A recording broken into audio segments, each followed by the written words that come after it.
Welcome to the God, Money, and Sex podcast. My name is Raul, Villacis, and I'll be your host. You could be listening to any other podcast in the world, but yet you chose to listen to this one. Thank you. I appreciate your attention. I appreciate your time. See, as I was creating this podcast, I wanted to find a category that will fit this podcast in. I was looking for a business category. I was looking for a spiritual category. I was looking maybe for a relationships category, and realized that this podcast is a category of its own.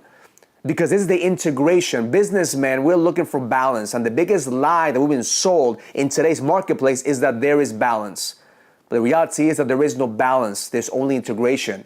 And we call it God, money, and sex because I believe that's the integration of the successful businessman. God, which means the purpose, whatever you choose to believe in. Money, your capacity to produce, your ability to create business. And sex, your ability to connect with your wife, have passion and passionate relationships. I believe that the modern businessman, today's businessman, we need the integration of all three of them, God, money, and sex. So what qualifies me to do this? I've been in business for the past 20 years. I've been up and I've been down. I've lost it all, I've gotten back. One thing that drives me every single day is my purpose. I could talk about what I do all day long, but what I want to do is I want to bring you a casual conversation that I had with Gary Vee.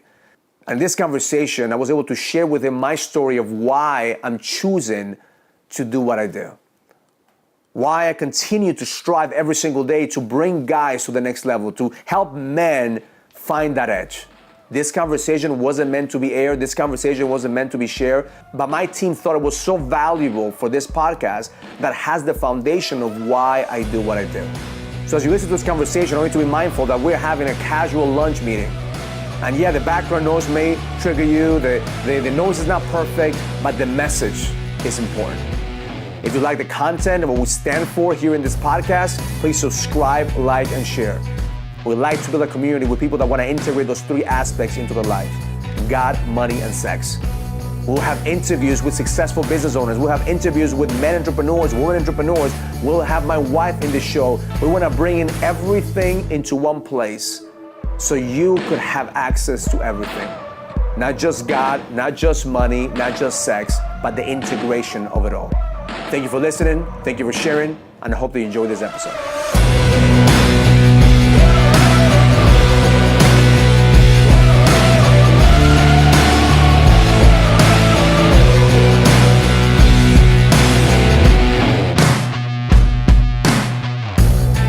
My background is in real estate. I got involved in real estate when I was 21 years old. I started buying real estate. I have a brokerage. I own an investment firm. I pretty much went up quick, and I came down as quickly as everything was happening. When things got tough in 06, 07, 08, 09? 07. And during the middle is that when I found... Because you were leveraged? I was over leveraged. And I was over leveraged. I had the money, but what killed me was the lie that I was telling myself that it's going to be okay. That is like, oh shit, like I'm gonna weather the storm. I want to be that guy who is going to survive this. So because it took longer to make it better, I lost millions of dollars. But in the middle of it, I found personal development. Like I found Tony Robbins. I went to a UPW. I didn't believe in personal development before. Now I'm broke. Somebody calls me, invites me, gives me a free ticket to Walking on Fire. And then I'm like, I have nothing else to lose, might as well find it, right? So I heard Tony say one thing, which is in every catastrophe, there's an opportunity. Sure. So when I found distressed assets, so I started investing in distressed assets. Interesting. And buying properties from this bank. So I within 6 months, I was back in the market. Within a year, I was already making more money than I was making before. So I rode that wave. By buying and reselling them or renting? Buying them, renting and holding them, reselling them, managing them, grinding. It was a grind, working for a financial institution. So you were working for a company? It was my own company. I was the guy that they will hire. I was their vendor, but it was my company. During 2011, I started having physical pains in my body, and I'm in my stomach. I'm like, what's going on? Like, money's good, my wife and the kids are good. Right, I'm not stressed, but then every single night it was a physical pain here in my core. Doctor, I thought I had cancer. Doctors said I was good. It was all it was stress. So I started drinking every single night. Not because I was a drinker. I started drinking every single night because I wanted to ease the pain. Got it. So every single night for 6 months, I will drink half a bottle of tequila to the point that I'm like, this is not sustainable. This is not sustainable. Like wife I'm got worried? depressed. My wife is like, what's going on?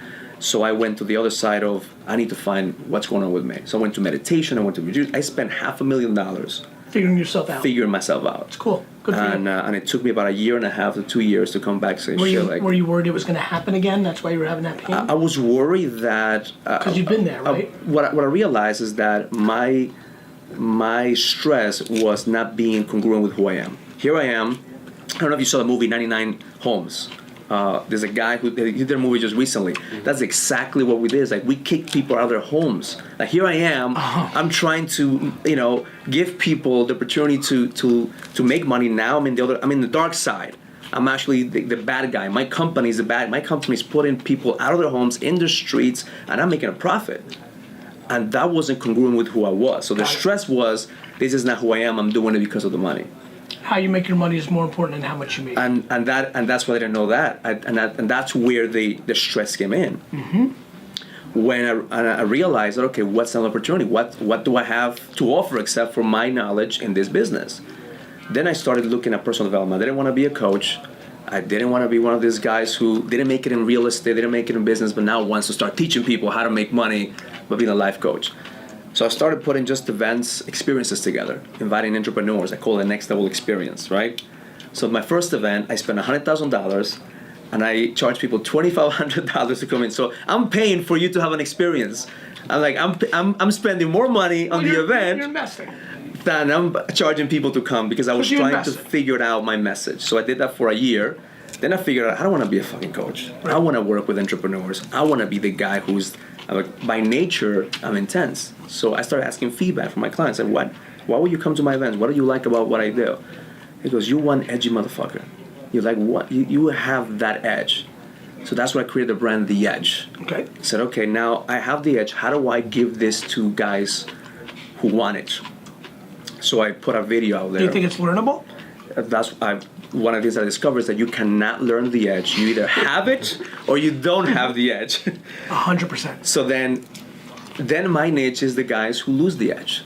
Okay, that's interesting. Then that I believe. The guys who lose the edge, who are in the top of their game, and all of a sudden something happens, like happened to me, but it couldn't bounce back. So my videos are all about like, listen, you lost the. Here's my story. Boom, boom, boom, The lane boom, is, boom. you were winning, now you're losing. You lost the edge. Mm-hmm. So from there, I mean, we've put in 18 events. I charge between $10,000 to $25,000 because this is a groundbreaking experience. And like every single week when we have a virtual experience, a virtual coaching. And this is when I read your chapter about awareness, and you said something that caught my attention. It's like, whoever could bottle this up and sell it is $1 billion idea. And when I read it, it's like, this is what we're doing with our guys. We're bringing them the awareness of who they were, Yep. who they are now, Yep. and who they could be. Yep. And then bridging the gap and just helping them remember who they are. And like the I biggest understand. breakthrough that I have is like, why do I do it? Is because I've been through that fucking hell. I've been through that depression. I've been through drinking, and I'm not the type of guy who gets depressed. It's just the fact that you feel like you're alone. So when you feel like you're alone and everybody can help you, a certain type of guy says, we don't even ask directions for a gas station. What makes people think that we're gonna ask directions for a fucking life? That's right. So now these guys are not broken. They're not broke. They're just lost. Yes. Most of them, they're making the money, but they're unhappy. One of the episodes that you said, like, a bunch of friends are making $7-10 million, but they're miserable because they lost that edge. So now my question to you is now, what do you see in this market? Because you're kind of like the personal development guy who's not in the personal development. Like you're not selling anything. That's right. You're just giving it away. Yeah. Am I missing something? Because this has to be as a business for me as well. But I love this, and I'd love to give these guys the awakening. I'm really excited about how you framed up your question because it gives me better insight to who you are, and that makes me very happy. And it's going to make this whole, literally the way you asked that question, makes this all much better for me. It's a fine line. It's a fine line. I think you'll get your stomach pain back if you realize that, and I'm going to go right to the truth, you know this. A lot of the people that made it and then lost it, made it in a fake enough way that they never had the edge to begin with. Yeah. That's the punchline of this whole conversation. We can be done.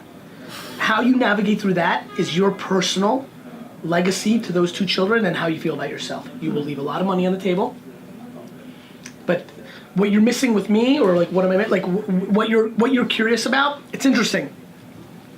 I love that you're curious about it because it actually makes me believe your true story about your stomach very much. What you're missing is that I have my own reverse romantic point of view on it, which is because I'm capable of making money in other ways, and I'm capable, look, and I think you know this, I could be the biggest, I'm absolutely, I feel very comfortable saying this, because it's a douchey thing to say, but I'm very aware that I am Tony Robbins 2.0, the next, I could be the guy. You can fill up I could be the most, yeah. the most. I don't want to, because I don't have the time or the understanding how to navigate through the 84% of people who had the fake edge. That's it. That's the punchline. I'm visceral to making money against a human who I think is in need of help in understanding that they're not going to win that game regardless. The worst version... Oh, yeah, absolutely. I mean... by the way, yeah. I don't think that's what you're doing. The worst version is the worst versions, right? Like, I don't know. I just don't think I can figure out the line in a practical way that would make me comfortable in taking... Like, notice how I went to the highest of corporate America? That's easy. Like, I'm not worried about them. Yeah. Like, you know what I mean? Yeah. So, I don't know. So, what in the way you asked the question, like, what are you missing? For me, I love what I'm doing, which is I'm having a huge impact at scale. And it's easier for them to believe me because I'm not asking for anything in return. Yeah. And then you just have the legacy of it. So I hope you enjoyed that interview. It was a casual conversation with Gary Vee. If you guys don't know who Gary Vee is, he's one of the most influential social media experts out there with VaynerMedia. He has VaynerX. He's an investor. He's a philanthropist. His dream is to own the New York Jets one time, and I have no doubt that he's going to get there. So now you understand why I do what I do and how I've been able to come through this journey to give you these insights of what God, money, and sex means to me. Because having the edge means having the integration of those 3 things into your life. Thank you for watching. Thank you for listening. Have an amazing day. Learn it, live it, experience it. Love life.